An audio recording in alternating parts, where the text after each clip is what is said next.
Kalau ayat ini gimana? Ini juga ada di Al-Maidah ini. Dibaca, Mas.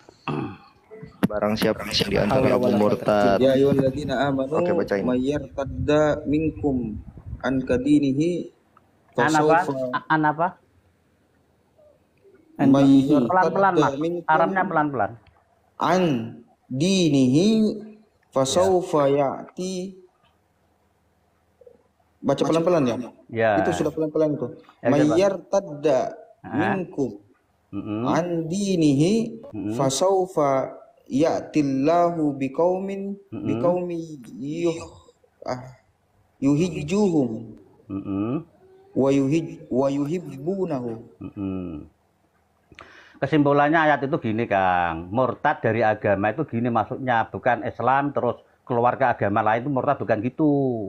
Murtad itu ketika kita itu meninggalkan keluar dari aturan syariah agama yang kita imani. Dari hal-hal yang kecil itu udah dikategori murtad, Kang. Gitu loh.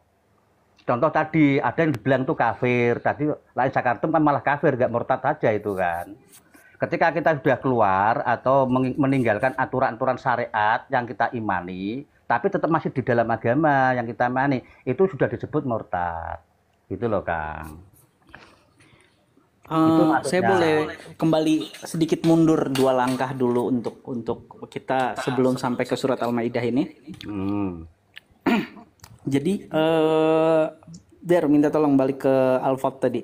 Ini ketika Bapak bilang tidak menerima tafsir para mufassir. Bukan tidak menerima. Kalau memang saya sudah mentok, nggak paham tentang ayat itu, aku baru cari referensi tafsir. Nah, selama ini saya tidak pernah itu loh, Kang. Maksudnya gitu loh.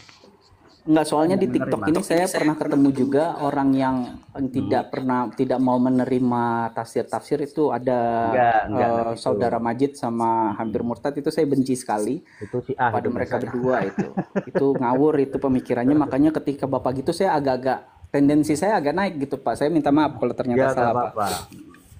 Iya, jadi di surat, kita balik ke surat Al-Fat tadi ya. Yang saya pahamin bahwa Muhammadun Rasulullah walladzina ma'ahu. Jadi asiddau alal kufari. Nah, di alal kufari ini majrur. Tapi ketika rohama bainahum itu udah balik ke marfu. Jadi antara asidda dan kepada rohama itu udah 2 hal yang berbeda, nggak bisa disatuin. Oke, ini tak kasih gambaran. Oke, tak kasih gambaran begini, Kang. Sampean jalan-jalan sama saya, aku Muhammad sampean bareng jalan sama aku kan. Nah, pas jalan-jalan itu melewati sebuah komplek itu lokalisasi. Itu kan. Nah, itu sampean keras. Artinya keras itu untuk menahan dirimu, bukan keras gepuk. Lokalisasi itu bukan. Gitu loh. Contohnya gitu. Jadi keras prinsip, maksudnya prinsip kerasnya di situ maksud prinsipil gitu loh, Kang. Bukan keras untuk menggepuk main tangan atau main ucapan ya kepada si kafir itu ya. Keras, tetap berdiri, Kang. Keras, jangan sampai tergoda atau terpengaruh atau apa ya terpengaruh lah dengan perbuatan-perbuatan yang kita pahami itu nggak baik atau kafir. Itu maksudnya, Kang, keras namanya. Diri kita keras. Oh, jadi menurut Abang ini kita tetap boleh membiarkan lokalisasi itu terbuka. Nah, nak sampean tentang masalah kuwi itu sampean ngambil hadis ini man ro'a mungkaron. Itu hadisnya fal yataghayyir biyadihi, itu barang siapa melihat kemungkaran, rubalah dengan tanganmu. Itu tugasnya pemerintah. Itu sudah ada bagian terus fa'ilan pasti bilisanihi, itu pun kan ada juga tuh dalilnya ya atiullah wa atiur rasul wa ulil amri minkum. Betul, itu pemerintah. Ada kategorisasi dong pemerintah mana yang boleh diikuti, karena jelas di situ dalilnya atiullah wa atiur rasul. Ada terus wa ati ulil amri itu masalah negara, kan. Ulil amri negara. Pada ulil amri minkum enggak ada wa atiulnya. Jadi enggak semua. Lah iya, betul. Jadi atiullaha wa atiur rasul itu terus wa atiu ulil amri ya. Enggak ada wa atiunya di ulil amri. Oke, wawune kan wawu naat itu kan. Wa atiur rasul wa ulil amri minkum. Betul. Nah, di situ sebetulnya kita kasih pilihan. Selama undang-undang negara itu kok bikin madorot, memang enggak wajib, Kang, ditaati gitu kan. Tapi secara lokalisasi itu jelas. Bagaimana? Lokalisasi itu jelas lebih banyak mudaratnya daripada maslahatnya. Loh, kok gitu sampean cara memahami? Loh, Sampean cara memahami Gun. terus gimana cara Assalamualaikum memahaminya? warahmatullahi Sudah jelas itu wabarakatuh. sebuah tempat yang dilegalkan untuk melakukan persinahan. Betul, maka sampean jangan taat dengan aturan itu. Ketika sampean nggak taat, terus sampean mau gepuk lokalisasi gitu, keliru sampean. Salah, karena dia punya undang-undang sendiri gitu loh. Itu maksudnya. Berarti sampean main negara sendiri, dalam negara dan negara. Itu sama harus ingkar ketika pemerintah menghalalkan daging babi dalam ajaran kita. Kita nggak boleh kita harus ingkar itu, jangan taat. Nggak percaya gitu aja cukup gitu loh. Tapi terus jangan melawan gitu loh. Itu jadinya ya Jangan anarkis. bugot namanya. Maka perhatikan 4-5 tahun yang dulu itu kan pas bulan puasa itu kan ditutup semua itu orang-orang jualan. Sekarang enak damai kan? Karena banyak orang ojek online yang butuh makan toh. Sekarang nggak ada kan organisasi yang terus nutup warung-warung itu kan. Damai sekarang puasa kemarin itu. Dulu-dulu kan rame. Oh di situ sekarang begini ya. Seharusnya yang minta dihormati itu yang puasa atau yang tidak puasa toh. Hadisnya itu kan bahasa ini sok imun kan gitu kan.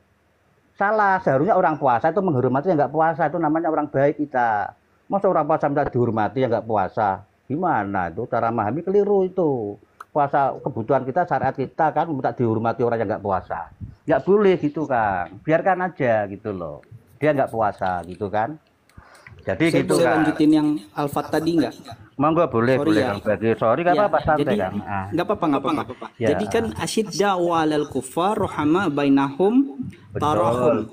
Nah, lalu Allah menjelaskan kayak gimana sih yang bainahum ini? Ini yang saya pahamin ya. Yang melakukan rukaan dan sujud dan yang melakukan orang-orang yang ruku dan juga orang-orang yang sujud. Betul. Orang ruku sujud itu kan orang tawaduk sebetulnya itu kan. Yabtaghuna fadlan minallah wa ridwan.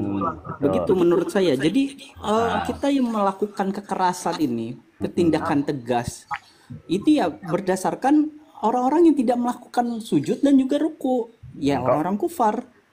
Gitu. Dan siapa nih orang yang kita ruhama bainahum? Bainahumnya kembali kepada ma'ahu itu. Orang Rasulullah waladhi ma'ahu. Nak sampean memahami itu nanti efeknya keonaran Kang. Jadi asyidda alal kufwa itu keras kepada prinsip kita melakukan perbuatan yang tercela, itulah bahasanya, atau kekafiran. Itu prinsip psikologis kita kan sebetulnya. Bukan di luar diri, itu sama subjek, bukan sama objek itu. Subjek kan diri kita, objek yang kita lihat kan itu sama subjek. Itu menahan diri. Terus nah di situ terus ruhama wa bainahum. Lah bainahum ini umum. Yang penting kita itu kasih sayang lah. Sikap kita bermasyarakat itu kasih sayang, gitu kan? Nah, karena apa kita kasih sayang itu dibagikan orang sujud dan ruku itu untuk mengharapkan apa ridhonya Allah. Artinya biar tensi kita, psikologis kita itu nggak tinggi. Artinya ikhlas, ridho lah. Itulah bentuk ridhonya Allah di diri kita. Nggak bisa Kang, kita marah-marah terus itu mendapat ridhonya Allah kan nggak nyambung. Ridho artinya kan itu rela, itu kan. Ridho artinya rela. Jadi ridho itu dosisnya itu di atasnya ikhlas Kang. Setelah ikhlas baru ridho. Ikhlas saja masih nahan-nahan toh di psikologis kita itu kan. Nah di atas itu plong itu namanya ridho. Nah itulah bentuk wujud ridhonya Gusti Allah. Itu langsung bisa dirasakan Kang. Betul. Tapi yang diarahkan kepada rasa ridho dan juga rasa ridwannya kita itu kepada bainahum, bahwa kita maksudnya kepada orang-orang yang ma'ahu maha Rasulullah. Maksud saya begitu loh. Cuman kepada kufar kita harus tegas. Tindakannya bagaimana ya mungkin wajadil billati ya ahsan itu terserah. Ya betul. Tapi kita tetap melakukan ketegasan terhadap mereka. Cuman kalau menurut saya siap Kak. Ya. Jadi ketegasan itu seperti ini ya. Kafir jika kita menolak kebenaran, kita merasa diri kita ini dekat dengan Allah lalu kita menghina orang, itu juga kafir. Ada lagi kafir satu lagi, mengetahui sesuatu tidak menyampaikan, itu juga kafir juga. Ya ada dua di situ secara hakikat. Ketegasan seperti apa sih bagi umatnya Nabi Muhammad itu sendiri? Maaf ya, orang-orang yang mengatasnamakan agama, mengatasnamakan Islam, ya, tidak mau berpikir. Al-Quran ini kan untuk orang-orang yang berpikir, ya. Tetapi di saat mereka, ya, kalau tidak tidak terjadi diskusi, tentunya tidak akan terjadi. Tetapi kalau misalkan ada yang contohnya membawa nama Al-Quran, tetapi perilakunya tidak mencontohkan bahwa itu umatnya Nabi Muhammad, karena umatnya Nabi Muhammad itu yang pertama adalah apa? Menyempurnakan akhlak. Itulah nantinya yang diakui umat Nabi Muhammad itu sendiri atau umatnya Muhammad, ya. Jika perbuatannya itu tidak mencerminkan, tentunya harus disampaikan bahwa Islam tidak seperti itu. Seperti itu sih Pak Bagir menurut saya, ya. Karena Islam itu rahmatan lil alamin. Mohon maaf banget ya, harus bertentangan dengan kakak. Saya dengan rasa hormat dan tunduk kepada kakak, tapi saya harus menegakkan apa yang menurut saya benar. Oke kak, jadi kaitannya dengan asyidda alal kufar ini, menurut Ibnu Katsir berpendapat bahwa sifat orang-orang mukmin itu bersikap keras dan brutal kepada orang-orang kafir dan menampakkan wajah yang cemberut kepada cemberut, maksudnya kayak gerutu atau marah di hadapan orang-orang kafir. Berdasarkan apa? Berdasarkan surat At-Taubah ayat 123. Ya ayyuhalladzina amanu qatilul ladzina yalunakum minal kuffar wal yajidu fikum ghilzatan. Menurut saya gitu kak. Jadi orang-orang yang beriman, perangilah orang-orang kafir di sekitarmu dan hendaklah mereka merasakan sikap tegas darimu. Ibnu Katsir menafsirkan bahwa sikap tegas apa yang kita tunjukkan kepada orang-orang kafir ini, yaitu dengan minimal aja berwajah bahwa tidak menunjukkan rasa keterimaan kita kepada orang-orang kafir. Kita harus bersikap tegas, kita mukanya kayak cemberut gitu. Tapi ya. kita harus bermuka gembira, ceria ketika bertemu sesama umat muslim gitu menurut Ibnu Katsir. Ya. Sekali lagi saya minta maaf ya Kak Nurilahi. Nggak apa-apa, kalau pemahaman saya kan Islam itu rahmatan lil alamin. Kalau kita masih gerutu, masih cemberut, rahmatnya di mana? Kok nggak ada rahmat? Untuk diri kita saja masih cemberut. Rahmatnya di mana? Apalagi untuk orang lain, apalagi jauh itu gitu. Rahmat itu kan yang merasakan ada diri kita dulu. Rahmatnya ada di dalam diri kita. Lalu siapa yang bisa merasakannya? Orang-orang yang di sekeliling kita, orang-orang yang sepemahaman, sefrekuensi, ya. Karena hati ini pasti akan sinkron gitu loh. Seperti itu sih Pak. Karena Islam itu rahmat. Mas Datuk ini tadi apa tuh tadi bilang tentang apa tadi? Pak Datuk. Pak Datuk. Oh, Kang. Tadi tentang apa tadi? Sampai tadi mau ngomong apa tadi? Tentang apa tadi? Mana Kang? Orang saya nyimak aja dari tadi Kang. Tentang balik ke cerita hostnya tadi tentang zikir tuh. Tentang zikir lah, tentang zikir. Ya host, gimana tadi zikir? Sekarang zikir biar reda dulu, nanti bakas ayat lagi. Setuju. Supaya tendensinya kita turun. Nah, gitu dong. Boleh kita bahas tentang zikir. Baru nanti ini. Jadi kita berketuhanan secara Islam, secara Quran itu tujuannya itu tatmainnul qulub. Ala bidzikrillahi tatmainnul qulub. Ya ayyuhalladzina amanu ya ayyuhan nafsul mutmainnah irji'i ila rabbiki. Itu tatmainnul qulub ya. Ya ayyuhan nafsul mutmainnah, jiwa-jiwa yang tenang. Tuh, ayo Mas Yos. Buka Mas Yos. Ketenangan. Kalau beragama belum merasakan menjumpai jiwa yang tenang, itu berarti belum mateng. Ibadah buah itu belum mateng. Zikir ya. Yang dijelaskan host tadi itu. Boleh kalau saya sambung, kata-kata host tadi. Bisa nggak berzikir itu menggunakan akal, fikir, dan perasaan? Silakan Kang Gusdi. Bisakah zikir menggunakan akal pikir dan perasaan? Itu berarti kan zikir di akal toh, itu belum mencapai di ketenangan. Ya bisa aja. bisa-bisa aja gitu kan. Jadi zikir di pikiran, zikir di rasa gitu kan. Bisa Islam yang berakal itu bagaimana kalau tidak ada Islam yang menggunakan akal gitu. Malah gini, kalau kita menggunakan akal bisa bermisal Allah Subhanahu wa taala itu dengan akal manusia itu. Ya toh? Karena laisa kamitslihi syai'un basir. Dia tidak berumpama dengan akal manusia, tidak bermisalkan dengan pikiran manusia, dan tidak dapat disentuh dengan rasanya manusia, apalagi dengan nafsu. Bagaimana cara zikir yang benar itu? Silakan, monggo. Kalau saya zikir yang benar itu yang tidak membayangkan apa-apa, pikiran itu tidak membayangkan lah bahasa. Contohnya begini, ketika kita zikir bacaan Allah Allah, tapi sambil membayangkan, gitu kan, membayangkan apa, pikirnya masih berpola, bisa itu membayangkan seakan-akan Allah itu begini-begini, kan membayangkan, atau membayangkan apa istilahnya masalah dunia, urusan dunia itu kan, itu malah lebih baik zikir ngomong singkong, tapi akal pikir tidak mempola, tidak membayangkan satupun. Itu lebih baik malah yang dibaca itu singkong itu sama aja menurut saya, daripada nyebut nama Allah Allah tapi pola pikirnya masih membayangkan kemana-mana gitu. Mas Allah, boleh nggak kita bersikir pakai surat Al-Lahab? Boleh Kang, boleh. Nggak ada larangan Kang. Bagir mungkin zikirnya itu habib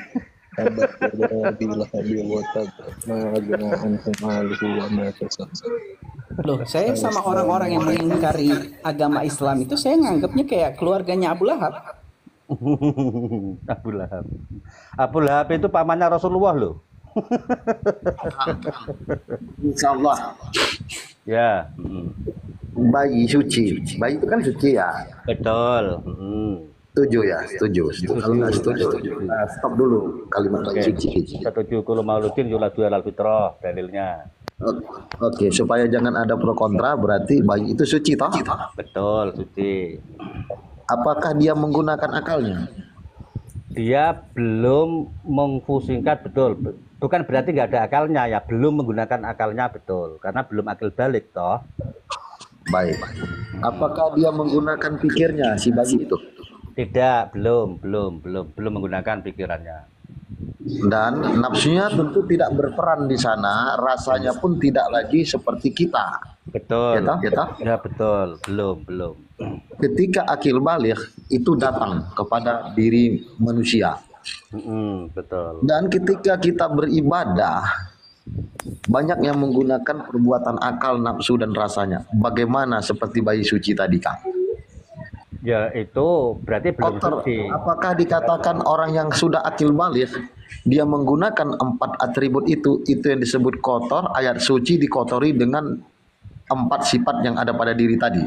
Sehingga mautu antal qabla maut, dia belum mematikan itu, belum memfanakan itu. Sehingga Allah Subhanahu wa taala bermisal dengan sifat dirinya tadi. Silakan Kang Mas Allah. Iya, jadi yang namanya suci itu kan lepas daripada perbuatan akal pikir, nafsu dan rasa. Itu yang dimaksud suci. Maka bayi itu dibilang suci karena belum terjajah oleh perbuatan akal pikir, nafsu dan rasa. Rasa oke lah, tapi kan dosisnya masih kecil ya. Contohnya dia pipis juga nangis, itu kan, lapar juga nangis. Artinya masih dominan rasa, masih merasakan lapar dia nangis gitu. Nah, berbicara tentang sholat itu ya. Jadi kalau saya memahami itu begini ya. Memang itu dari awal ya. Ketika karena sudah dilatih dari kecil semenjak akil balik, pola akal pikir kita selalu dilatih terus itu kan, berpola terus kan. Nah, pada waktu di momen ibadah itu sebetulnya kan untuk mendiamkan itu, untuk mendiamkan pola akal pikir itu, maka itu sulit.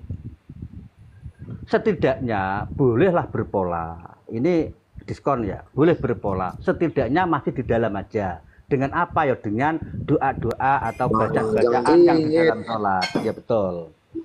Maksimalnya sampai tidak ada pola sih, Pak Datuk, menurut paham saya. Sebelum mengenal diri, hendaknya kita mengetahui dulu asal kejadian diri.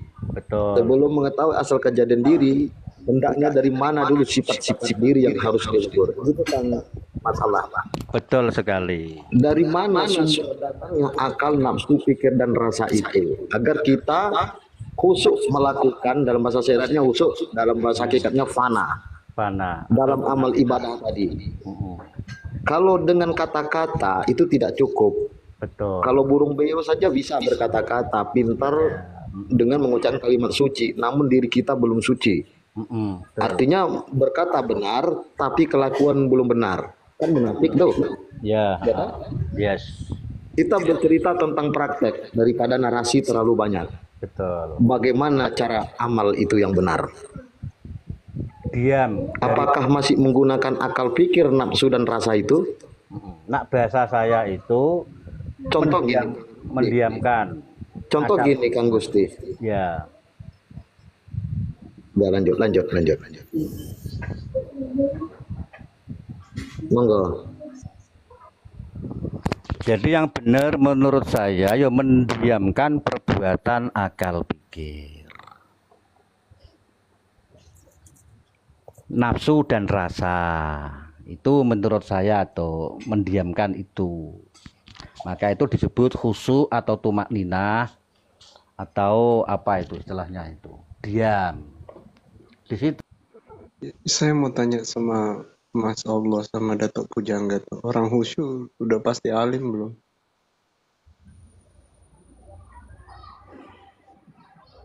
Halo.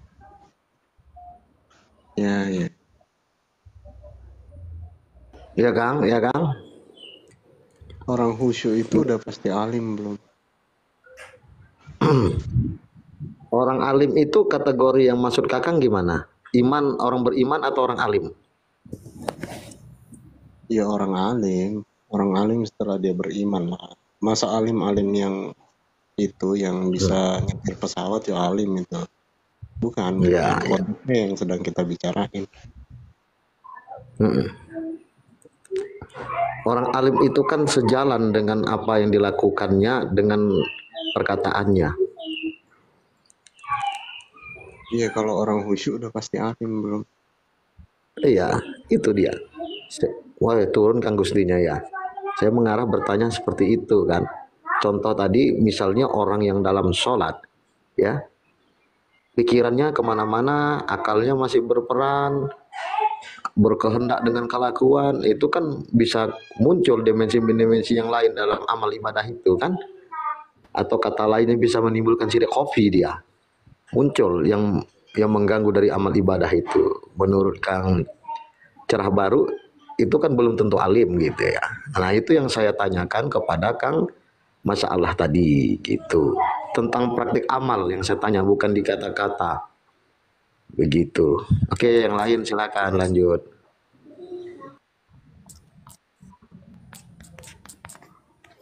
Assalamualaikum warahmatullahi wabarakatuh. Waalaikumsalam warahmatullahi wabarakatuh.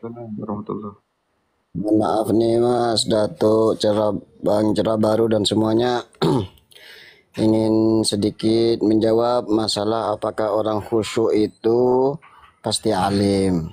Kalau dari apa yang saya ketahui itu tidak, orang khusyuk itu belum tentu alim.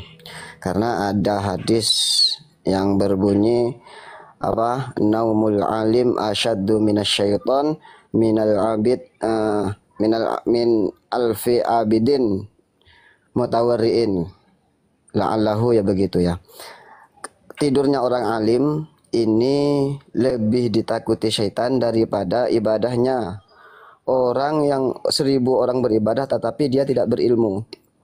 Karena kalau orang yang walaupun dia khusyuk, karena ketika orang itu tidak berilmu kemudian dia melakukan ibadah secara khusyuk dan dia tidak mengerti nih ilmu-ilmu tentang sholat, tidak mengerti batal-batalnya sholat lah, itu lebih gampang dimudah syaitan, sehingga ketika sholat pun dia terlalaikan dengan kewajiban-kewajiban yang ada dalam sholat begitu. Ya intinya ilmu itu memang penting, ya memang harus ada referensinya, tidak pakai logika sendiri gitu, walaupun itu dalam hal taurikot, dalam hal sholat begitu. Itu jawaban dari saya. Dan mengikuti ulama, pendapat-pendapat ulama itu sangat penting sekali, apalagi tafsir-tafsir begitu. Oke Kang, diterima Kang. Terima kasih. Orang khusyuk itu udah pasti zuhud belum? Mantap.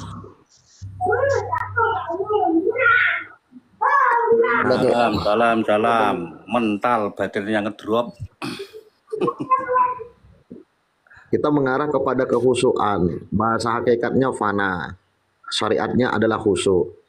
Bagaimana cara menghusukkan dalam amal ibadah? Itu lebih baik kita ceritakan. Kalau kita banyak ngomong, sementara kita tidak ada ibadahnya, buat apa itu? Kan gitu kan? Kalau Mantap. itu kan teori. Kalau ibadah itu kan praktek. Lebih baik kita cerita praktek, ya toh? Iya, maksud saya mau sama nanya berbagi. dulu ininya rentetannya Bang, karena kadang-kadang saya Nggak apa-apa Bang Datuk, nggak apa-apa Bang Datuk, nggak apa-apa diomongin aja. Siapa tahu nanti ini kan dengan sebuah ucapan ini menjadi sebuah apa ya, tambahan ilmu. Walaupun bisa mengamalkan kan nggak masalah, nanti ada ilmunya dulu kan. Baik, maksud baik. saya itu lebih baik kayak gimana gitu. Lebih baik sholat tapi nggak alim, atau nggak zuhud, atau apa. Yang penting Kita sholat. kan lebih baik kita banyak beramal daripada banyak kaji. Lebih banyak apa tuh? Lebih baik kita banyak melakukan amal ibadah daripada banyak kaji. Cara saya seperti itu. Daripada banyak kata-kata, lebih baik melakukan. Pakat kata, tapi amal yang hanya diterima adalah amal yang soleh. Nah, kita harus paham apa sih amal yang soleh itu. Amal yang Jadi soleh nggak itu apa-apa ya? Nggak berilmu tapi manusia, kita sholat gitu. Nggak apa-apa semua ya? manusia itu nggak ada yang memiliki ilmu kecuali Allah sendiri yang memberikan ilmunya. Bagaimana sih Allah memberikan ilmunya? Sama seperti para rasul, para nabi, para wali. Sama, disamakan. Jadi Allah memberikan kitab-kitabnya bagi orang yang beriman itu sendiri. Untuk apa sih? Untuk menyempurnakan kehidupannya, seperti itu. Nah, di saat dia sudah beriman, tentunya dia punya amal yang soleh, kan kayak gitu. Karena sholat Iya, ini maksud saya sesungguhnya bukan untuk Allah juga. untuk jadi orang yang zuhud itu kita harus belajar atau sekedar praktek doang Oke. atau gimana? Tanyakan kepada diri masing-masing. Rahasia zuhud di dunia ini adalah Diri sendiri loh. di saat kita berbuat baik, ya walaupun sekecil apapun, kita tidak mengharapkan suatu pujian dari orang lain itu.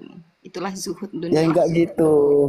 Kalau mengharapkan pujian itu namanya ria. Kalau lihat ya, kalau kita baca dalam kitab Zubdatul Itqan karyanya Syekh Imam Ruslan, tolong didengarkan dulu Ibu Nur Ilahi. Kalau karangan Bapak gimana, Pak? Al-amal bi ghairi ilmin mardudatun la tuqbalu. Amal yang tanpa disertai dengan ilmu maka mardudatun la tuqbalu. Ini akan ditolak alias tidak diterima begitu. Bukan kok amal soleh. Orang yang tidak berilmu pun banyak yang beramal soleh begitu. Tetapi semua itu harus ada landasan ilmunya. Caranya bagaimana? Ya harus belajar. Mengertinya dari mana? Dari Al-Quran dan hadis. Ternyata hadis ini tidak paham. Berarti dari arahan para ulama. Begitu. Oke, ada dua pertanyaan untuk Pak Tokopedia, Toko Dakwah ya. Pertanyaan lagi. Satu pertanyaan adalah jelaskan ciri-ciri ulama yang dijelaskan ya. Yang kedua adalah jelaskan definisi ilmu itu sendiri. Karena apa? Saya menanyakan definisi ilmu, kok seolah-olah manusia ini punya ilmu. Jelaskan itu dua. Bukan kok seolah-olah ini punya ilmu, tetapi dengan cara belajar. Sekarang kalau sampean ini hanya mengandalkan logika, terus saya jawab dengan referensi, ya sampean tidak mungkin jawab, tidak mungkin menerima. Sesuai pertanyaan Pak. Yang pertama adalah Oke. definisi ilmu tadi, yang kedua Tapi ketika saya jawab dengan referensi, kira-kira Anda terima apa tidak? silakan dijawab dulu ya. Oke. Yang Ulama. gini aja sih Bang Toko Dakwah. Saya aja, kan saya yang awam di sini. Iya, ya. Jadi saya aja yang nanya, terus Bang Tokoh jelasin, Mbak Nur jelasin gitu. Monggo, Menurut monggo. perspektif masing-masing gitu loh. Mm-mm.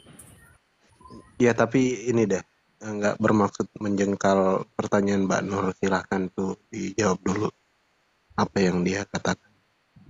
Ya begitu. Ulama itu bentuk jamak dari kata ilmu. Arti dari ulama itu beberapa orang yang mempunyai ilmu. Kemudian contoh nih kan banyak nih ilmu. Ada ulama tentang ilmu tafsir, ada ulama tentang ilmu hadis. Nah, ini sesuai.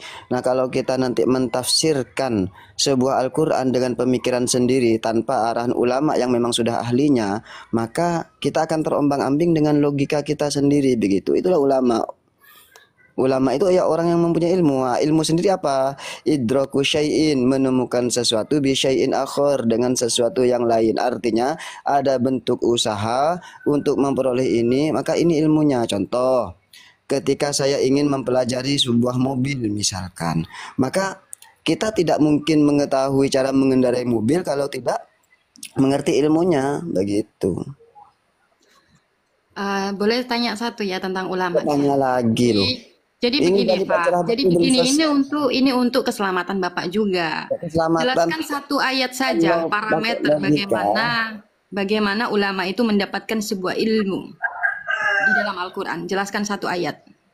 Jelaskan gimana tuh? Gimana kamu ini? Ini nih doktrin ini ya. Jadi begini Pak, jelaskan satu ayat dalam Al-Quran parameter para ulama itu yang pewarisnya adalah al-ulama warasatul anbiya itu. Parameternya itu apa di dalam Al-Quran? Jelaskan satu ayat. Kalau memang Bapak pedomannya Al-Quran, tentunya tahu gitu. Ini gimana ini para musyawirin semuanya diterima apa enggak ini? Iya, Monggo. saya pernah dengar tuh kata-katanya Sugi. Al ulama Itu warasatul hadis, anbiya itu hadis, itu bukan Quran. maksudnya ulama yang ilmunya bukan apalan. Dah itu Iya, aja. siap. Kalau masih Mantap. apalan bukan kategori Siap. warasatul anbiya. Nah, yuk lanjut. Bang, saya pernah dengar kata-kata Ya, itu hadis bukan Quran itu. Kata Bu Nur Alaihi itu Quran, itu hadis itu. kata Ustadz itu. Bapak tadi kan mengatakan ulama ini yang mempunyai ilmu. Saya bertanya, parameternya itu apa di saat mereka mendapatkan sebuah ilmu? Jelaskan satu ayat saja dalam Al-Quran. Berarti antum tidak tidak memperhatikan secara seksama. Bapak tidak berguru dengan yang katanya ulama. Ini kan ngaku-ngaku jadinya. Saya berguru kepada ulama, kepada Syekhina Maimun Zubair, Sarang Rembang Jawa Tengah. Saya berguru. Kamu tahu Mbak Maimun Zubair siapa? Guru saya ulama. Guru kesannya gurunya. Loh, menghina guru saya. Kan baru guru, kamu kan nggak tahu siapa dia. Ya, tahu. Saya pernah bertemu bersama beliau. Iya, itu kan baru berguru. Lalu apa yang sudah diajarkan sama beliau? Jangan membawa nama beliau tapi perilakunya tidak mencontohkan. Loh, bukan gitu. Sampean itu tidak kok, kenapa kok seakan-akan memancing bagaimana menjebak orang tidak bisa menjawab itu. Nama ulama itu yang sangat dekat sekali dengan saya. Bapak aja nggak mencerminkan perbuatan Bapak. Kalau Bapak ini muridnya, tentunya tidak seperti ini, Pak. Loh, Kiai Haji Maimun Zubair itu menggunakan tafsir karangannya ulama, sedangkan Anda itu tidak mengikuti, tidak percaya dengan tafsir. Kan sering kita bertemu ya kan, Anda sendiri mengatakan di tafsir belum tentu benar. Ya, Anda selalu mengatakan harus sesuai dengan logika dan mengaji diri. Itu apa-apaan? Kan tidak sesuai. Berarti orang seperti Anda itu tidak perlu saya layani. Ya, iman dulu, ya, ilmu, lalu logika. Ya, akal ilmu seperti ilmu. Jadi logika ini akan digunakan ilmu sorof. Begitu, Mbak. Jangan kok sembarangan bahasa agama. Tidak boleh dengan akal logika sendiri. Silakan dengan logika, tapi harus ada ilmunya. Bukan kok akal-akalan tanpa ilmu. Begitu. Paham? Gini, saya komentar sedikit. Mungkin pendapat saya sedikit berbeda dengan kawan-kawan bahwa seolah-olah antara hafalan dan pemahaman itu ada dikotomi. Sementara kita pahami bahwa tradisi kita sebagai umat muslim itu ada jalur hafalan juga.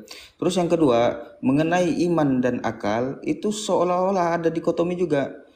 Padahal di dalam Al-Quran tidak sedikit ayat yang menjelaskan masalah bagaimana manusia menggunakan akal pikiran. Jadi sebenarnya saya masih bingung Islam itu seperti apa sebenarnya.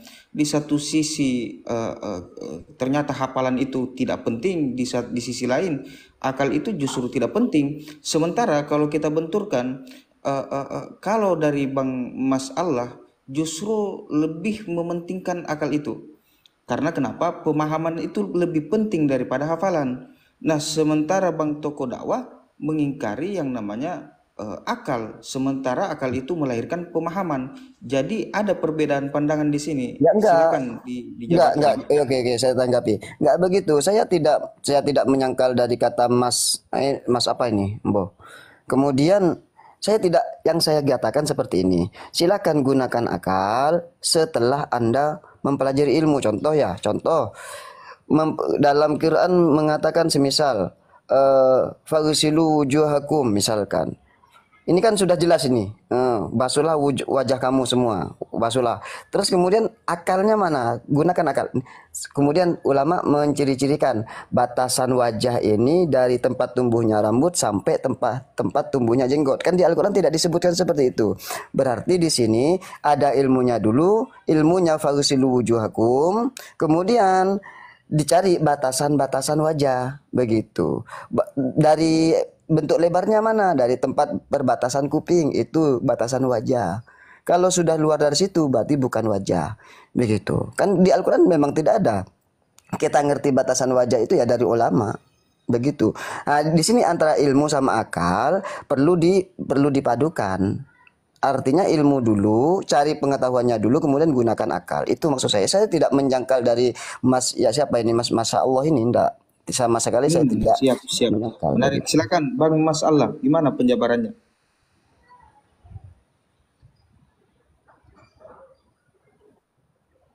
Halo, Tas. Jadi ilmu sama akal kan satu kesatuan itu kan. Akal itu tujuannya ya untuk memahami. Jadi memahami dulu. Lah pahamnya akal itu namanya ilmu. Gitu loh. Akal itu alat, maka si ilmu, karena ilmu ini kan sifat Tuhan. Saya sebut si ilmu, gitu loh. Lah si ilmu ini berjalan-jalan keliling, mencari wadah tempat yang bersih, namanya akal bersih. Itu tempatnya di situ dulu, dengan akal. Lah ketika akal itu sudah menerima yang namanya ilmu, itu baru masuk ke dalam menjadi akal budi, tulisannya BHUDI. Menjadi akal budi itulah ilmu. Tapi ingat bahwa ilmu ini adalah sifatnya Tuhan, bukan punya siapa-siapa gitu. Maka jangan diakui itu ilmu itu gitu. Itu penjelasan sederhananya seperti itu. Ilmu siapa punya, Kang? Dalam, ayo. Ilmu siapa punya? Ya, yang punya toh. Yang punya Akal dia siapa? yang punya. Berarti manusia nggak ada punya apa-apa. Betul, nggak punya apa-apa. Kalau begitu manusia banyak jadi rampok, membawa yang punya bukan miliknya dibawa dalam ibadah. Gitu, Pak. Mohon maaf Pak Datuk, saya nyambung sebentar. Memang betul kata Mas, Masya Allah, ilmu itu milik Allah dan kita dititipkan ilmu. Hanya ilmu yang ada dalam kita itu hanya sebuah titipan. Nah itu kemudian ilmu itu setelah dititipkan oleh Allah dengan cara usaha kita, kemudian kita laksanakan seperti itu, Mas Datuk. Oke, nah ketika ilmu itu sudah masuk di akal, itu nanti akan menjadi paham. Ketika di ranah paham, ilmu itu sudah hilang itu, karena sudah menjadi paham. Nah, paham itu nanti akan menjadi keyakinan. Ilmu sudah hilang itu sudah lepas lagi itu. Monggo. Benarkah Allah itu menitipkan ilmunya kepada makhluk? Apakah Allah tidak mampu lagi memegang kekuasaannya? Silakan. Allah memberikan ilmunya ya, bukan menitipkan, tetapi Allah memberikan ilmunya. Jadi Allah memperkenalkan ilmunya. Itu Benarkah Allah itu memberikan ilmunya kepada makhluk? Apakah ia tidak mampu berkuasa memegang yang miliknya itu? Silakan. bukan begitu, Mas. Titipan dah ilmu kita yang ada dalam diri kita itu yang dititipkan. Kapan saja yang namanya titipan ya kapan saja Allah mau mengambil. Contoh, semisal kita sekarang berilmu, tiba-tiba nanti sore ternyata kecelakaan, hilang ingatan. Allah mencabut itu ilmu. Begitu. Bukankah takbir telah menjelaskan Allahu Akbar, Allah Maha Besar. Manusia kecil tidak punya apa-apa. Ya Iya. kan? Iya. Tapi Kenapa kan manusia mengaku? di room ini kayaknya nggak ada manusia yang mengaku besar, nggak ada yang mengaku berilmu, bukan seperti itu. Cuman ilmu itu bisa dicari, karena nanti gini, nanti Allah akan mentakdirkan orang ini seorang alim, nanti orang ini mentakdirkan orang hanya mengunggulkan akalnya saja tanpa mencari ilmu dulu, ada yang seperti itu, sehingga nanti orang tanpa belajar dia cuma mengotak-atik akalnya sendiri gitu kan. Itu memang berakal, tapi sayangnya tidak berilmu, begitu. Iya, Seperti iya. berilmu ini kan dia pakai akal, tidak pakai ilmu dia. Kemudian, Ya. kenapa saya katakan dia tidak mau tafsir dia. Kemudian seperti ini juga, ilmu itu perlu kita cari, perlu kita pelajari. Setelah kita dapatkan, Allah titipkan ilmu. Kapan saja Allah mau menarik ilmu ya terserah Allah. Namanya titipan. Begitu, ya. Iya. Sama dengan kekayaan kita, Mas. Mohon maaf. Sama dengan kekayaan kita, mobil kita, motor kita, kapan saja ketika Allah mau menghilangkan ya terserah Allah. Itu hakikatnya bukan milik kita. Cuman pada umumnya orang mengatakan ini milik saya secara zahir saja, tetapi hakikatnya itu adalah titipan dari Allah. Pendek-pendek aja Kang, nanti puyeng entah saya memikirkan terlalu banyak. Tapi Support. saya setuju Pak Guru Toko. Kalau semua yang kita miliki itu titipan, saya rasa ini kesempatan saya di sini untuk ya sedikitnya meminta hak Allah. Mungkin ada 100 yang Bapak miliki yang dititipkan Allah bisa dititipkan lagi ke saya biar bermanfaat gitu Pak. Apa? Gimana Mas Hawking? Gimana? Ya kan tadi semuanya itu titipan Allah. Iya, maka benar. saya pikir ini kesempatan saya untuk meminta hak saya juga, karena saya juga meskipun saya Kristen, saya itu juga Iya, makhluk yang diciptakan Allah. ya. Maka adakah yang Allah titipkan harta ke Pak Guru itu dititipkan lagi ke saya 100, biar saya semakin yakin bahwa saya itu memiliki Tuhan yang mengasihi saya. Mungkin ada, tapi jalurnya bukan jalur lewat takdir dari saya mungkin. Mungkin Allah lewat takdir dari yang lain, bukan dari saya. Bisa jadi seperti itu. Berarti Bapak nggak akan ngasih ke saya ini ceritanya? Mengasih ketika nanti memang ada uang lebih atau sebagai macamnya. Kan bisa jadi paling utamanya bersedekah itu kepada orang yang terdekat, tetangga atau saudara-saudara. Di sini saudara-saudara saya masih banyak. Orang tua saya masih ada. Saudara Bapak masih ada. oh. Iya. Dan itu lebih Jadi utama. biar saya lebih punya hak terhadap sedekah Bapak. Apakah Bapak punya adik atau saudara perempuan mungkin? Biar kita jadi saudara dulu. Nah, ke sini ke Kalimantan. Saya terima dengan lapang dada. Yang penting masuk Islam. Gini, Semoga saya dapat hidayah. kan tokoh dakwah. Amin. Tolong beri pencerahan dikit tentang titipan Allah. Jadi dalam otak pikiran saya ini sebentar Pak Datuk ya, rasis sekali nih Pak Tokoh dakwah tadi ya. Datanglah ke saya asalkan masuk Islam. Sekarang saya bertanya kepada Tokoh dakwah ya, apakah Bapak itu sekarang sudah Islam sehingga mengajak-ngajak orang itu Islam? Selama Pemahaman kita Islam itu katakan seperti apa? kalimat Coba la ilaha illallah Muhammadur Rasulullah di dalam hati kita dan kita mengucapkan asyhadu an la ilaha illallah wa asyhadu anna Muhammadur Rasulullah, wes itu Islam. Seperti halnya dulu ada sahabat membunuh orang, di mana sebelum dibunuh dia mengucapkan la ilaha illallah Muhammadur Rasulullah, dan dia mengadukan hal itu kepada Rasul. Ya Rasul, Kok tadi harus pakai label mana-mana? Ya, Labelnya dulu. banyak sekali, Ini Bapak. sejarah, ini sejarah. Udah. Oke, nak terus saran saya jangan masuk Islam. Udah, tekuni itu Injil itu. Pak Okin Pahami yang itu sudah sungguh-sungguh. Islam, ya. Enggak Jangan gini. masuk, jangan masuk Mbak- agama atau ke Mbak Nur Ilahi kok- dakwah. kok apa namanya, tidak percaya dengan keislaman saya. Contoh, saya mengucapkan kalimat syahadat ya sudah Islam seperti dulu. Oke, coba Rasulullah- pelan-pelan makna Rasul dari syahadat dua itu kalimat syahadat itu dulu. Coba pada teks maknanya ataupun apa? konteks.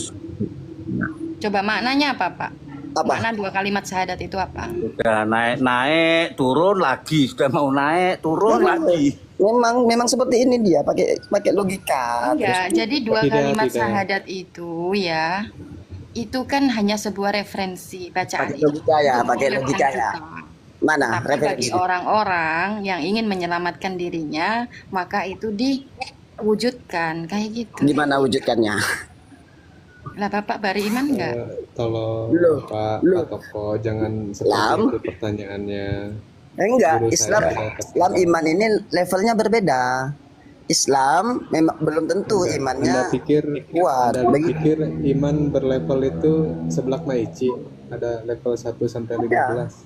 Level itu, iman itu ada levelnya, tergantung orang. Orang baru mualaf nanti level keimanannya seperti ini. Bahkan keikhlasan sendiri itu ada levelnya. Ada ada ikhlas yang makomnya ridho, ada ikhlas yang Atau gini aja ada Pak yang paling Ustadz, rendah. insya Allah biar cepat Begitu. Pak Ustadz. Insya Allah saya bisa bersyahadat nih, tapi yakin nggak saya dikasih pinjam 100? Karena saya sudah jadi saudara Bapak. Ya, pakai kamera dulu Pak, baca dua kalimat syahadat. Bapak mau Waduh. apa? Mempermalukan saya Enggak, ke kamera. supaya saya bisa lihat benar enggak ini anu. Hawking. Bapak bisa Betul, Hawking. WA nomornya ke saya, kita bisa video call, Hawking. tidak usah di-publish. Coba Bapak, saya yang on cam betul. saja, tapi Pak Toko on cam ya, saya sadat ya. Saya tidak ada hubungannya sama kamu. Aku aslinya Auten aku, cuma pura-pura Islam. Kalau ada gini aku tak masuk Islam. Ayo, dapat berapa tadi? Hebat aku ah. Embo. Udah. Ya. Tapi mohon maaf nih Mas, Masya Allah, Mas Bagir, Mas Hawking, Mas Dato. Gini Kang, Masih ada, mohon maaf ya, masih ada Aku jadwalnya. nggak dipanggil. Kok aku nggak dipanggil? Ini pakai logika orangnya, logika tanpa ilmu. Mohon maaf. Pak host dan semuanya mohon maaf ya. Pak Cerah Baru mohon maaf ya. Gini Kang. Masih ada jadwal ngajar, mohon maaf ya. Gini. Assalamualaikum warahmatullahi wabarakatuh. Waalaikumsalam. Warahmatullahi wabarakatuh. Iya. Saya tuh sudah ini ya sangat bersyukur bisa satu koma sama Gurundi sama guru-guru yang lain bijak-bijak. Biarlah Islam yang masuk kepadamu, jangan kamu yang memasuki Islam. Nanti kamu gonta-ganti bisa keluar masuk. Tapi kalau Islam yang datang kepadamu, kamu tidak akan gonta-ganti. Cakep. Maka jangan dipaksa itu. Cakep. Betul. Nggak boleh. Pak Dato bisa pinjemin uang 100 ke saya nggak? Nah, kan bukan saya yang ngajak kamu Islam, tapi biarlah Islam yang datang Enggak. kepadamu. Ini Jadi kamu tidak ada berdasarkan lagi pertemanan bukan aja atribut gitu, Pak. apapun. kita Ya, berdasarkan pertemanan enggak, aja. saya enggak mau kasih, saya pelit. Oh, terima kasih Pak. Ada. Ini kenapa ya? Jadi memang betul ya, Islam itu Allah sendiri yang memberikan keislaman itu. Di saat kita sudah dinisbatkan bahwa kita itu Islam, jiwa-jiwa yang tenang, maka di situ tidak ada lagi sudah mempunyai prinsip lah tentang keturunan itu sendiri. Tidak terombang-ambing, Banyak tidak mudah yang- untuk didoktrin. Banyak yang mengaku Islam tapi masih khawaris. Banyak yang mengaku Kristen tapi menolak Bible. Hmm. Saya tidak menolak Nah, Bible, pahami. Pak Dato. Saya mengimani Bible. Nah, coba saya tanya sama Kakang. Saya bukan menyalahkan. Kakang sudah sunat. Waduh, Saya Di dalam Bible itu dianjurkan disuruh sunat. Mau saya on cam supaya Bapak percaya Dia saya akan benar. datang membawa api dan gerobaknya, maka sunatlah hatimu dan dagingmu. Bagi orang yang tidak bersunat, dia akan kumasukkan ke dalam neraka. Jangan on Katanya cam, itu. nanti aku untung banyak. Gitu, saya juga kalau gitu saya juga mau nunjukin nih. Ya lanjut.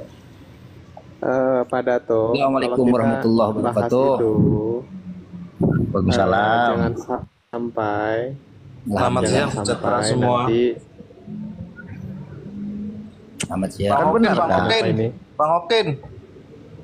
Iya. Ini saya ada uang 20.000. Saya punya uang leganya 20.000. Kalau Bang Okin membutuhkan nggak apa-apa nih, patungan nih. 1, 2, 3 butuh uang 100.000. Nggak apa-apa, saya bantu 20.000, kirim nomor rekening apa pakai apa. Kalau antum benar-benar membutuhkan. Terima kasih banyak guru. Ngetes Terima aja kasih banyak dia. atas niat baiknya, betul. Saya sangat terharu Enggak, ya sama Bang guru Haukin, saya, Bang Pak Haukin, Raden. Ya, Bang Haukin tadi maksud minjem duit ke Pelit bola kan. itu apa itu? Apa ya maksud minjem duitnya itu? karena memang belum makan saya Pak dari 3 hari kemarin. Oh, Lemes gitu ya. saya suara Masa juga. lemes ya? Iya. Oh. Ya Saya nggak apa-apa, kemarin bagus patungan kalah. itu. Iya, kalah kripto kemarin Pak. Anjlok. Main kripto kalah. Iya. Balik ke Pak Dery ya. Pak Dery tadi ayat itu Main sudah semua ya level Pak. itu. Jadi kalau kita tidak memahami makna ayat tersebut, maka seperti durian itu ya akan melukai. Seperti itu Pak Dery. Ya, saya ini kuota juga. Kebetulan di samping kan ada Indomaret. Saya izin sama kasirnya supaya bisa menyimak apa-apa saja yang disampaikan sama guru-guru. Tapi Bang Haukin, saya baru mendengar sampai separah itu gitu ya keadaannya gitu. Ada seseorang, saya mohon maaf, ada seseorang sampai separah itu keadaannya baru dengar saya. Maaf. Maksudnya nggak makan Iya. terus sampai kuota ke Indomaret gitu. Sampai baru dengar kali ini saya mendengarnya.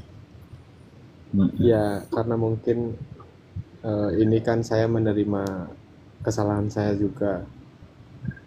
Saya tidak menyalahkan orang lain atas peristiwa yang terjadi ke diri saya, Pak Guru. Oh. Tapi emang Bang Haukin itu Kristen saya ya? belum makan memang, ya. Dia Iya, saya pagan ini. Harus diperangin. Haukin ini pagan dia. Pagan tuh apa Bang? Itu yang ini ringke Haukin ini nih pagan. Boleh saya ke Pak Hokin ya. Kemarin saya masuk ke Animisme rumahnya dia. Pak Jo ya. Pak Jo ini Kristen ya katanya, tapi katanya sih beliau dulunya Islam. Lalu saya ada pertanyaan begini Pak Hokin kepada beliau. Tentang Yesus ya. Yesus itu katanya tentang makna salib. Beliau juga menjawab ya. Menjawabnya begini. Makna salib itu di saat beliau meyakini tentang Yesus, maka dia akan memikul salib. Ya, itu ada maknanya. Ternyata di saat dijabarkan maknanya, memikul salib adalah menafikan diri kemanusiaan itu, lalu ya harus menerima hidup kesengsaraan, dihina orang lain ya, dicaci maki orang lain. Yang penting dia betul-betul bertuhan gitu, kayak betul-betul menyerahkan dirinya, seperti itu, luar biasa. Dan itu yang dijabarkan sebenarnya ada di dalam pembelajaran di Islam, yaitu pencapaian kepada hakikat itu sendiri. Seperti itu ya Pak Hokin. Kenal Pak Jo nggak? Kurang kenal Gurundi. Saya cuma ikut Gurundi aja kalau pun naik koma, nggak ikut yang lain. Sampai lemas begitu kayaknya benar belum makan ini orangnya. Daripada digituin, langsung transfer aja lah Pak Rifat. Ya. Pak Haukin diuji mikul salib Pak, astagfirullahaladzim. Bapak daripada ngomong terus, langsung transfer aja. Iya, gampang nanti di DM aja. Paus, Kang ribet, kasih paus. Udah lepas sekali gitu, masih kau perangi pula, gak kasihan kau. Kasih paus. harusnya abang nih, Masya Allah itu yang lebih dekat kan, harusnya sama-sama satu. Terkadang Kayak kalimat itu bisa membunuh diri kita loh Pak. Contohnya gini, ada orang yang menderita, lalu kita bilang, Alhamdulillah aku nggak seperti dia. Nah ini kita menjadi orang yang apa ya, salah besar ya. ya. Kok kita Alhamdulillah gitu melihat orang seperti itu, kok Alhamdulillah aku bukan dia yang seperti itu nih. Kalau saya sih alhamdulillah juga, cuma dalam hati, maksudnya alhamdulillah nggak sampai kayak dalam hati boleh kan, dalam hati. Sama aja, Allah Maha mengetahui sesuatu hal yang belum kamu sampaikan itu sudah diketahui. Kenapa kamu mengatakan Alhamdulillah kamu tidak seperti orang tadi? Ya. Nggak apa-apa guru, mungkin saya memang hina daripada guru riba. Itu saya terima, nggak apa-apa. Bukan gitu Mas Haukin, maksudnya sumpah demi Allah, saya baru kali ini baru denger yang separah itu gitu, sampai gak makan, sampai WP minjem ke Indomaret itu. Jadi saya mohon maaf ya, terkesan saya kayaknya ini bener apa terlalu didramatisir gitu. Mohon maaf ya, kan saya harus jujur kan. Nah jadi saya dalam hati itu betul Pak, benar atau didramatisir gitu kan. Betul, tadi kan sebelum Bapak itu ada Pak Toko. Ya. Saya tadi itu mendengar bahwa semuanya itu dititipkan Allah. Saya pikir Allah itu kan maha baik, Pak. Maka saya merasa punya hak karena saya juga adalah makhluk yang diciptakan Allah gitu, Pak. Maka saya mau pinjam 100 tadinya. Tapi katanya harus jadi saudara. Harus jadi Islam dulu. Saya bersedia sih, Pak. Demi saya makan. Terus kalau misalkan dia punya saudara atau adik perempuan, saya rela nikahin dia biar dapat sedekah. Jadi teman-teman ya, saya mau menjelaskan tentang apa yang terjadi sama Haukin. Jadi waktu saya di Jakarta, saya ngelihat ada badut yang pakai kostum gitu, tapi mukanya nggak ditutupin. Jadi kayak jam-jam 10 malam gitu, kayak kelihatan capek, letih, lesu. Begitu saya pelajarin, ternyata memang dia nih jual iba. Dia harus kelihatan kasihan dulu supaya orang ngasih. Nah, saya ngerasa bahwa Pak Haukin ini sengaja bilang kayak kasihan-kasihan itu karena dia mau kristenisasi kita semua. Saya ngerasa kayak gitu. Jadi menjual cerita ibanya itu untuk supaya kita lengah. Makanya harus hati-hati ya teman-teman ya. Waduh. Saya bagi yang mau kasih, aku hari ini pelit, kasihlah bagi yang mau ngasih. Kalau enggak ya sama aja kayak aku pelit, nggak usah bahas.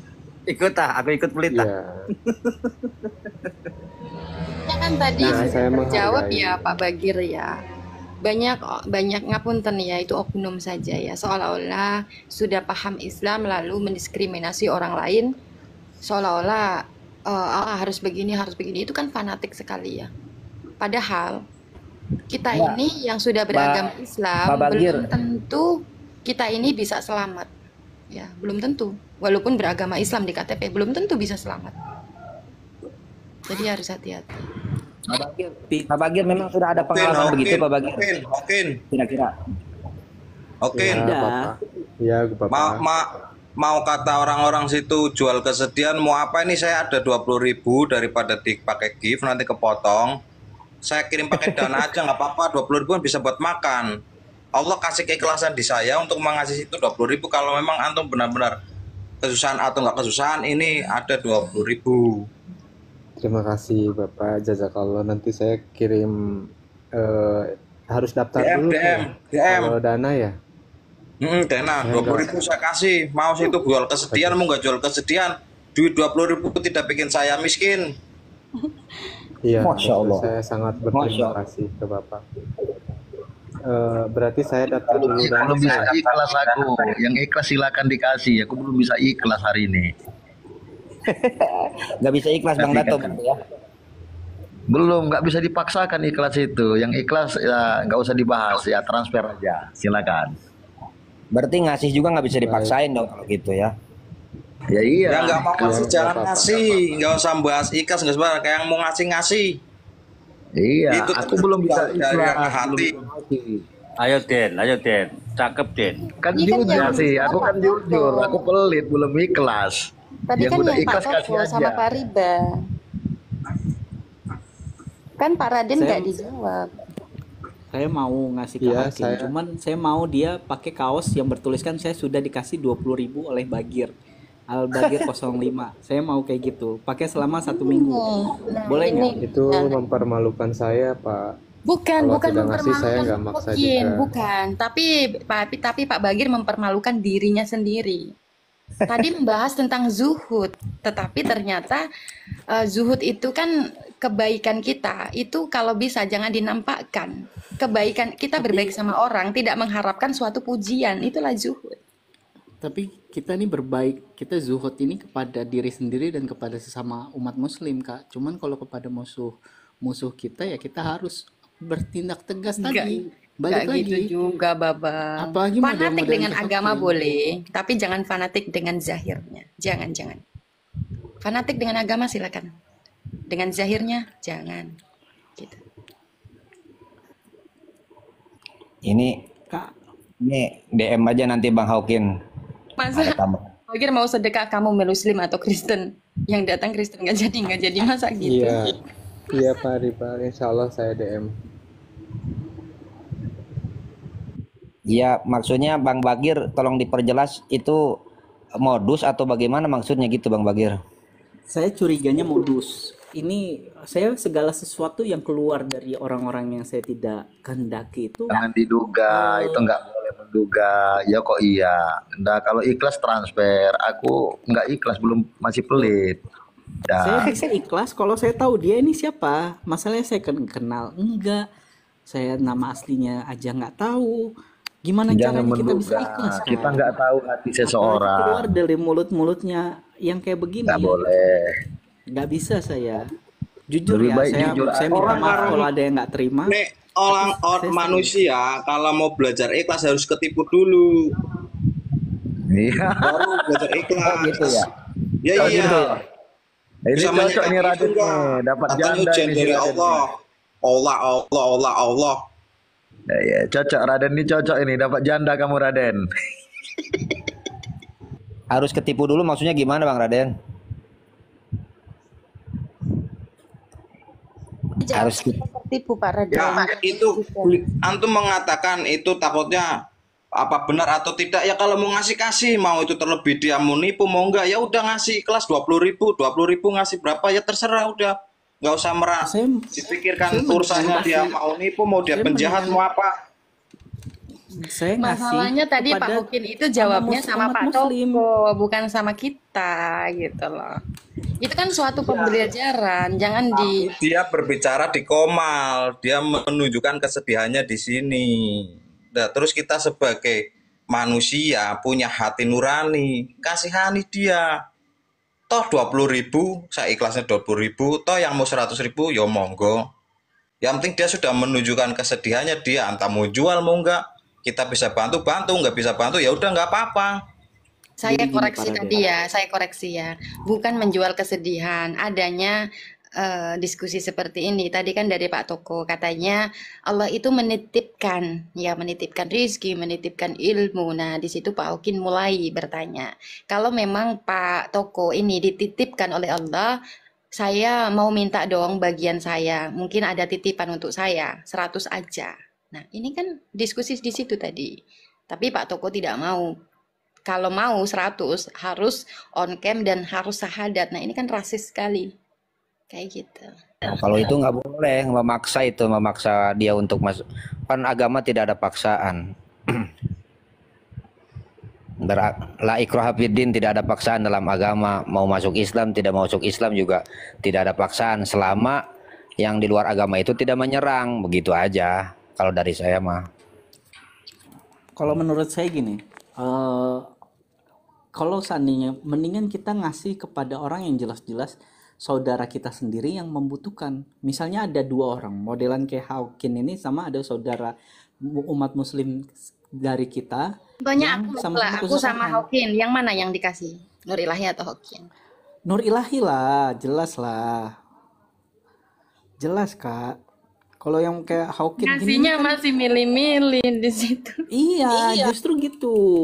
Saya justru harus milih-milih karena apa? Kita harus berbaik hati dulu. Yang kita utamakan kebaikan kita adalah yang saudara kita sendiri. Gitu. Ini kan dia bilang Tapi dia Bawah tapi sudah Pak mulai kalah. ya. Ini yang Ini di loh bawah Kak, sudah Bagir, mulai. Kita Bang closing Bagir nggak aja. ada. Kalau memang Pak Hokin memang ini nanti DM ya, siapa aja DM aja kan. Bang Bagir, tapi kan nggak ada larangan untuk bersedekah ke orang non Muslim juga dibolehkan kan dalam agama kita kan, tapi boleh juga. diutamakan Kak, diutamakan. Iya. Jadi gini loh, yang saya yang harus dicermati dari kata-katanya Hawkin ini, makanya saya bisa ngelihat jebakan kata-katanya. Mungkin kalian semua silap ya sama cerita jual narasi-narasi kesedihannya ya. Jadi kalian langsung ngerasa iba. Dia bilang dia kalah karena main kripto.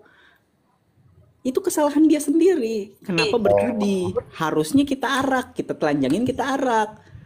Kamu di mana Sherlock kamu? Oh iya. Sekarang Enggak, tadi Bagir saya kan bilang, Muslim 100 saya enggak?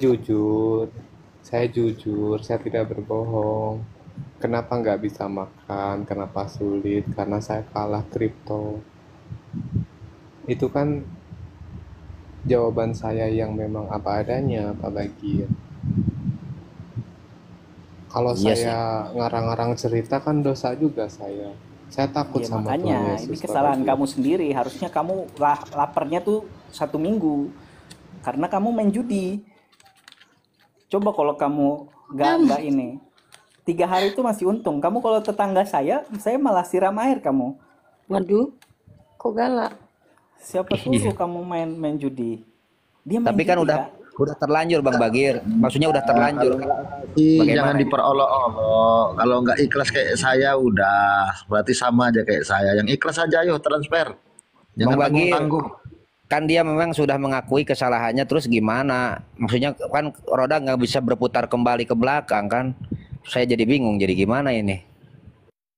Saya ingat sekali kalau misalkan kita dihadapkan orang terdekat kita, dia suka judi nih ya, suka judi. Lalu dia nggak punya uang nih buat beli makan. Kita kasihan, tetapi kita kalau kasih uang pasti dia judi lagi. Nah, jangan memberikan uang, tapi berikanlah makanan supaya dia makan sehat gitu loh. Akalnya pun sehat. Kucing aja kamu kasih makan, masa manusia nggak kamu kasih makan? Aku mumpung pelit, yang ikhlas ayo transfer. Karena kucing itu hewan Sini yang ya, disukai sama Nabi Muhammad. Kalau Kalau Hawkin kan enggak. aku gini Pak Bagir, kripto itu nggak judi. Aku sering lihat-lihat page-nya Timothy. Itu nggak judi Pak Bagir. Aku aja waktu Nah, minggu itu kemarin salah. dapat nggak judi.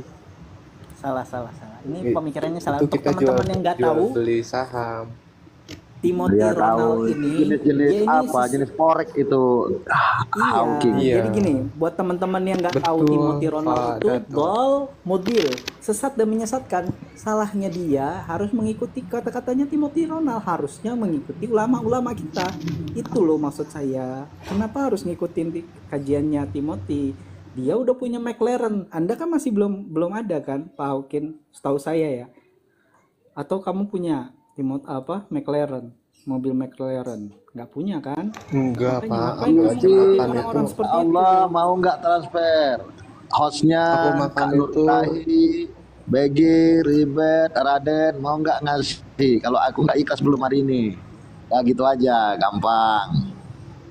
Ya kan? Aku itu makan Minta hari minta. Jumat karena waktu hari Jumat itu kan ada yang bagi-bagi. Pas pulang Jumat, aku dikasih Pak Bagir. Oh, Hari Jumat Jadi- kemarin aku. ya Allah. Yang bener ini Bang Hawkin, aduh saya jadi yang bener ini itu ceritanya bener. Jadi teman-teman yang Ini tinggal di daerahnya ada Hawkin, saksi di sini. Bang Hawkin jualan Ada copet saksi ya? di sini. Kenapa? Bang Hawkin jualan copet gak? Apa? Mohon maaf. Nggak Jualan copetnya, jualan copet. Ulekan itu ulekan. Oh enggak Pak, Kemana-mana. Oh enggak. enggak ada modal Ini sekarang Pak di ya. kemana-mana. Enggak, soalnya saya kemarin dari Jumat kemarin pas banget itu ketemu orang jualan copet dan dia nasibnya sama seperti ya lagi begitu. Dia main trending ketipu sampai ratusan juta dan dia jualan copet, dia baru laku 1, saya lihat dia murung, saya dekatin. Nah itu sama kasus seperti itu dan disitulah letak kemanusiaan saya wujudkan di situ sama dia karena saya melihat kasihan. Nah ini pos itu berhubung di sini saya ikut naik ya, karena situ